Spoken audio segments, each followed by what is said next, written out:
Welcome back. KTR పై బీఆర్ఎస్ మహిళా నేత ఆశాప్రియ సంచలన ఆరోపణలు చేశారు. రాజకీయం కోసం ఏ గడ్డి అయినా తింటారంటూ కేటీఆర్ పై ఫైర్ అయ్యారు. తనపై నీచంగా పోస్ట్ చేసి వ్యక్తితో ఫోటో దిగడంపై ఆగ్రహం వ్యక్తం చేశారు.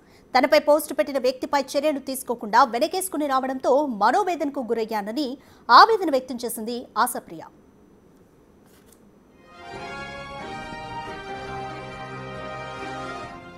పాషా అనే వ్యక్తి తనపై అసభ్యకర పోస్టు వేశాడన్న ఆశాప్రియ కేటీఆర్ను ఉద్దేశించి మండిపడ్డారు. ఇప్పుడు అదే వ్యక్తితో కేటీఆర్ ఫోటో దిగి ప్రోత్సహిస్తున్నారని ఫైర్ అయ్యారామె.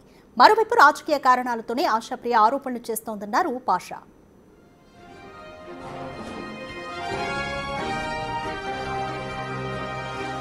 అయితే సోషల్ మీడియాలో తనను వేధిస్తున్నారంటూ కొద్ది రోజుల క్రితం సూసైడ్ అటెంప్ట్ చేసింది ఆశాప్రియ. నిద్ర మాత్రలు మింగి ఆత్మహత్య యత్నం చేసింది. మరి ఆశాప్రియ ఆరోపణలపై కేటీఆర్ బీఆర్ఎస్ నేతలు ఎలా రియాక్ట్ అవుతారో చూడాలి.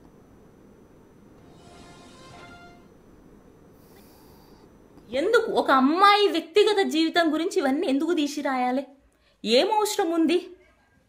నేనేం అసలు ఎవరు అహ్మద్ పాషా నాకు తెలియదు అన్న. ముక్కన్నా నా కళ్ళతో చూసలే, నా కళ్ళతో చూడలే. ఆ గొంతు కూడా ఈ వీడియోలో అయినడు ఎప్పుడో అప్పుడు, ఫోన్ కూడా మాట్లాడలే. అసలు పరిచయం లేని వ్యక్తి, ఎక్కడనో మల్కాజ్గిరి. నేను ఎప్పుడు ఆ ఏరియాకు కూడా పోయలేను, అసలు నా కాన్స్టిట్యున్సీ కాదు.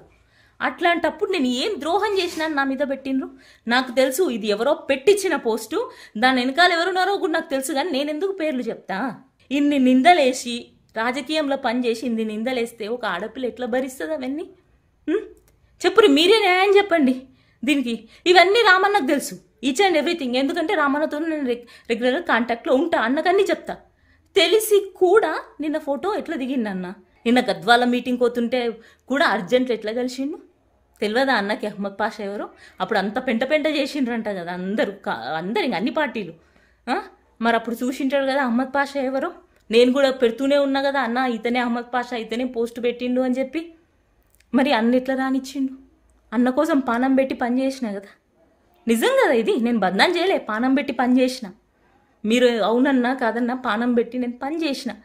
నా పానం తీసేదాకా తెచ్చినోడిని పక్కన పెట్టుకుంటే నాకు ఏడుపు రాదు? నేను ఎంత మనోవేదనకు గురైనా మీ అందరికి ఎట్లా తెలుస్తుంది? మీరే ఆలోచించాలి. ఆ వ్యక్తి చేసింది కరెక్టా తప్పా? రామన్న దీనికి ఎందుకు ఇంతవరకు సమాధానం చెప్పాలి? అసలు నేను చేసిన తప్పేందో కాస్త చెప్తే నేను కూడా సరిదిద్దుకుంటా. ఇది రామన్నకే అడుగుతున్నా, అన్న నేనేం తప్పు చేసిన?